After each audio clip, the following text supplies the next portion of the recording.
السلام علیکم ورحمۃ اللہ وبرکاتہ۔ آج میں آپ کو عرفے کے دن کی دعا جو آپ صلی اللہ علیہ وسلم نے بتائی وہ بتانے جا رہی ہوں۔ عرفے کے دن اللہ سبحانہ وتعالیٰ سب سے زیادہ لوگوں کو دوزخ سے آزاد کرتے ہیں۔ عرفے کے دن روزہ رہنے کی بڑی فضیلت ہے۔ یہ روزہ رہنے سے اس سال کے گناہ اور آنے والے سال کے گناہ معاف کر دیے جاتے ہیں۔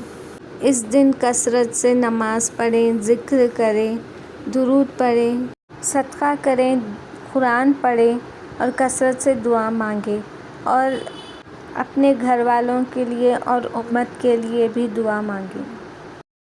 میرا ویڈیو اینڈ تک دیکھیں، اچھا لگے تو لائک، شیئر، سبسکرائب ضرور کریں اور یہ دوسروں تک بھی پہنچائیے۔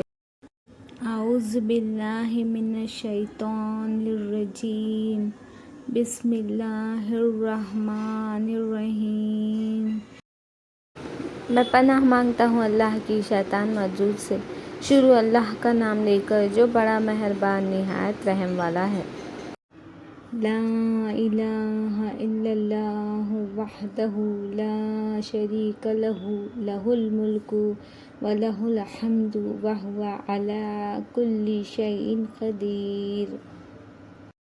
ترجمہ: اللہ کے سوا کوئی معبود نہیں، وہ اکیلا ہے، اس کا کوئی شریک نہیں، اسی کی بادشاہت ہے اور اسی کے لیے سب تعریفیں ہیں اور وہ ہر چیز پر کامل قدرت رکھتا ہے۔ None has the right to be worshipped but Allah alone, who has no partner.